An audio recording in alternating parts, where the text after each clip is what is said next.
Hi everyone, welcome to Joy's Knowledge.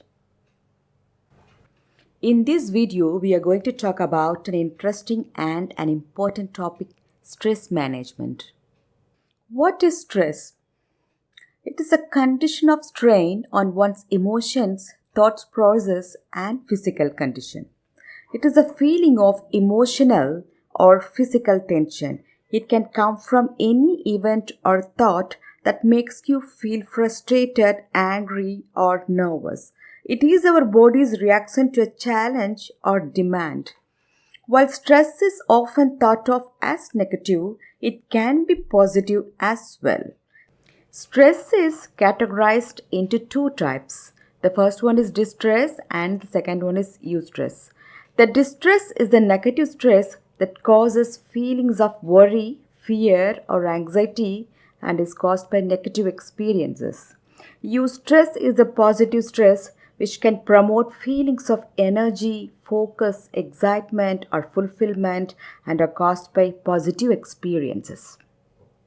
The typical symptoms of stress are emotional instability, that is, anger, feeling of inability to cope, hatred, nervousness and tension, chronic worry, inability to relax, problems with sleep, high blood pressure, digestive problems, excessive use of alcohol, and smoking.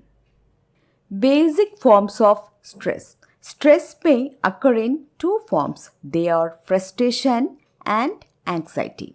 Frustration is an emotional response to stress. It's a common feeling that everyone will experience in their life. It's the feeling of irritability or anger because of the inability to achieve something. It occurs when a motivated drive is blocked before a person reaches a desired goal. The barrier may be either physical or mental, socio-psychological. Some people experience frustration in the short term, like long wait in the grocery store, etc., but for others, it can be long term. Frustration will lead to many problems in our life and affect our mental health like loss of confidence, stress, anger, aggressive behavior, irritability, and depression. The second form of stress is anxiety. Anxiety is our body's natural response to stress. It's a feeling of fear or apprehension about what's to come. It's the feeling of inability and helplessness in formulating appropriate responses or plans for dealing with anticipated negative outcomes. It also occurs when all our options result in undesirable consequences. If our feelings of anxiety are extreme, or if it lasts for more than 6 months and are interfering with our life, we may have an anxiety disorder which is intense and sometimes will cause serious impairment. Causes of stress. Stress is normal and to some extent a necessary part of life. Despite it being something everyone experiences, what causes stress can differ from person to person.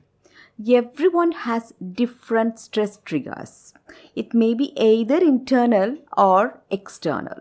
The internal causes are pessimism, inability to accept uncertainty, rigid thinking, lack of flexibility, negative self talk, unrealistic expectations, all or nothing attitude.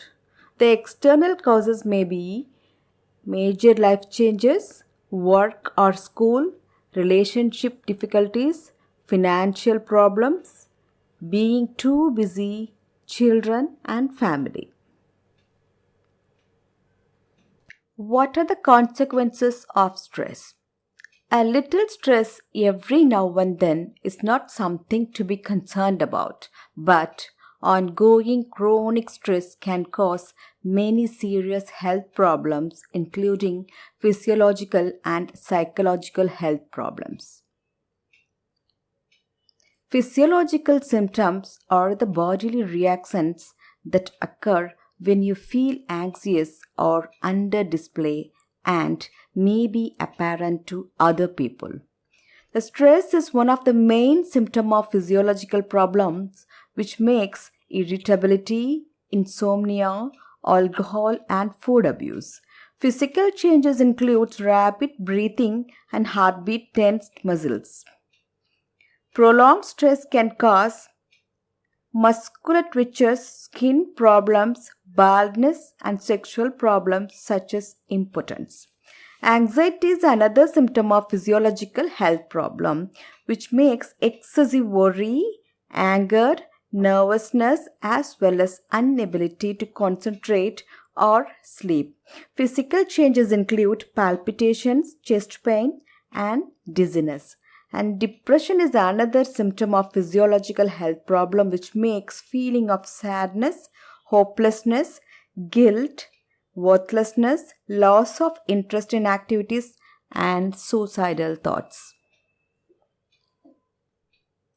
Psychological symptoms are the mental reactions that occur in the inner world of mind and interrupts the activities of daily life.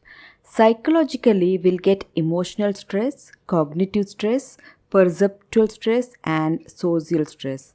The emotional stress are resentments, fears, frustration, sadness, anger, and grief. The cognitive stress are information overload, accelerated sense of time, worry, guilt, shame, jealousy, resistance, self criticism, self loathing, not feeling like yourself, not feeling like things are real, a sense of being out of control. The perceptual stress are beliefs, roles, stories, attitudes, worldview. And the social stress are relationship or marriage difficulties, negative friendship groups, lack of social support, reduced job satisfaction, co worker conflict, academic competition, organizational politics, etc. How does the stress affects our body? Stress and what causes it is a very common everyday thing. People have so much stress that most of the time they don't even know how much it's affecting them. It can really affect your body, mind, and behavior. On stress.org, they talk about the different body systems and how they're affected. Let's see now how the stress affects some important parts of our body. Firstly, in the brain, the stress causes difficulty concentrating, anxiety, depression, lack of energy, irritability, panic attacks, insomnia, and so on. In heart, the stress triggers higher cholesterol, high blood pressure, increased risk of heart attack and stroke. In joints and muscles, the stress causes increased inflammation, tension, aches and pains, muscle tightness, and so on.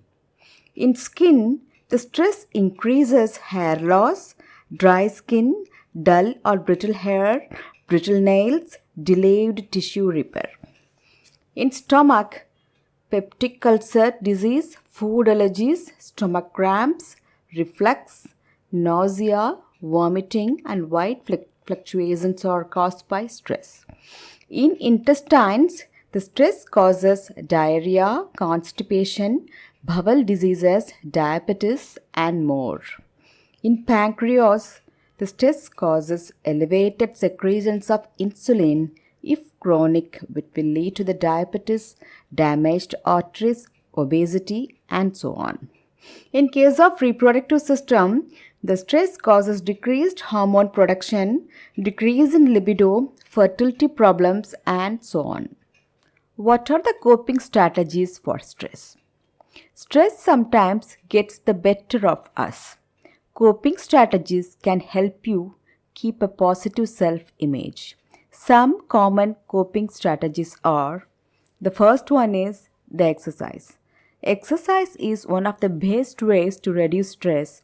When you exercise, your body releases endorphin hormones, that fight stress. It is also considered vital for maintaining mental fitness. The second coping strategies for stress is yoga. Yoga is really magical and has an effective role in reducing stress, anxiety, and depression. It has long been known to be a great antidote to stress. Yoga combines many popular stress reducing techniques, including exercise and learning to control the breath, clear the mind, and relax the body. The third coping strategies for stress is meditation. Meditation is a simple, fast way to reduce stress. It can wipe away the day's stress, bringing with it inner peace, and can help you control stress, decrease anxiety, improve cardiovascular health, and achieve a greater capacity for relaxation. The fourth coping strategies for stress is eating a healthy diet. A diet which are rich in fresh fruit and vegetables, high quality protein and omega-3 fatty acids can help you better cope with stress. The fifth coping strategies for stress is get your rest. Feeling tired can increase stress by causing you to think irrationally. At the same time, chronic stress can disrupt your sleep. Stress and sleep are closely linked. It can adversely affect sleep quality and duration, while insufficient sleep can increase stress level. So, enough and sound sleep is just as important as regular exercise and a healthy diet. The sixth coping strategies for stress is be positive. Stay positive and practice gratitude, acknowledging the good parts of your day or life. The seventh coping strategies for stress is accept the fact. Accept that you can't control everything. Find ways to let go of worry about situations you cannot change. The eighth coping strategies for stress is learn to say no. Learn to say no to additional responsibilities when you are too busy or stressed. The ninth coping strategies for stress is behavioral self-control. Self-control plays a big role in learning to manage stress. It is the ability to handle personal feelings and emotions in difficult situations. People who have greater self-control may be able to regulate their stressful thoughts more effectively, making those thoughts less intrusive and overpowering. The last coping strategies for stress is seek support. Stress is a part of life. What matters most is how you handle it. So stay connected with people who keep you calm, make you happy, provide emotional support, and help you with practical things. A friend, family member, neighbor can become a good listener or share responsibilities so that stress doesn't become overwhelming. Treatment. Stress is not a distinct medical diagnosis and there is no single specific treatment for it. Treatment for stress focuses on changing the situation, developing stress coping skills, implementing relaxation techniques, and treating symptoms or conditions that may have been caused by chronic stress. Some interventions that may be helpful include psychotherapy, medication, complementary, and alternative medicines. Psychotherapy, also called talk therapy, is a type of mental health treatment. During psychotherapy session, you can talk to a doctor or a licensed mental health care professional to identify and change troubling thoughts. Under psychotherapy, there are many types, but the popular therapy is cognitive behavioral therapy, which focuses on helping people identify and change negative thinking patterns. Another type of psychotherapy is mindfulness based stress reduction, which utilizes meditation and mindfulness to help reduce stress levels. Under treatment, next comes medication. Medication may sometimes be prescribed to address some specific symptoms that are related to stress. Such medications may include sleep aids, antacids, antidepressants, and anti anxiety medications. Next is complementary and alternative medicine. Some complementary approaches that may also be helpful for reducing stress are acupuncture, aromatherapy, massage, yoga, and meditation. When should I talk to a doctor about stress? You should seek medical attention if you feel overwhelmed, if you're using drugs or alcohol to cope, or if you have thoughts about hurting yourself. Doctor or primary care provider can help you by offering advice, prescribing medicines, or referring you to a therapist. Fight stress. Stress can be a short term issue or a long term problem depending on what changes in your life. Regularly using stress management techniques can help you avoid most physical, emotional, and behavioral symptoms of stress. If you are living with high levels of stress, you are putting your entire well being at risk.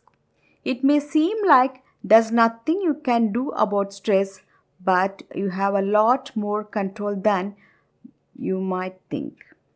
Effective stress management helps you break the hold stress has on your life so you can be happier, healthier, and more productive.